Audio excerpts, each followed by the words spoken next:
రాష్ట్రంలో మహిళా శక్తి క్యాంటీన్లను ఏర్పాటు చేయాలని ప్రభుత్వం నిర్ణయించింది. సీఎం రేవంత్ రెడ్డి ఆదేశాలతో వీటిని ఏర్పాటు చేయనున్నట్లు సీఎస్ శాంతికుమారి వెల్లడించారు. మహిళా శక్తి క్యాంటీన్ సర్వీసులపై గురువారం సెక్రటేరియట్లో సీఎస్ రివ్యూ నిర్వహించారు. రాష్ట్రంలో మహిళా సంఘాలను ఆర్థికంగా బలోపేతం చేయాలన్న సీఎం ఆదేశాల మేరకు మహిళా శక్తి క్యాంటీన్లను ఏర్పాటు చేస్తున్నట్లు శాంతికుమారి తెలిపారు. ఈ సందర్భంగా సీఎస్ శాంతికుమారి మాట్లాడుతూ రాష్ట్రంలోని అన్ని ప్రధాన కార్యాలయాలు, కలెక్టరేట్లు, పర్యాటక ప్రాంతాలు, దేవాలయాలు, బస్టాండ్లు, పారిశ్రామిక ప్రాంతాల్లో మహిళా సంఘాల నిర్వహణలో ఈ క్యాంటీన్లు ఏర్పాటు చేస్తామన్నారు. రానున్న 2 ఏళ్లలో కనీసం 150 క్యాంటీన్లను ఏర్పాటు చేయాలని లక్ష్యంగా పెట్టుకున్నామని వెల్లడించారు.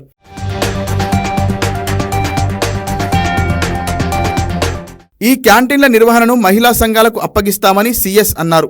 క్యాంటీన్ల నిర్వహణపై మహిళా సంఘాలకు ప్రత్యేక శిక్షణ కూడా ఇస్తామని చెప్పారు.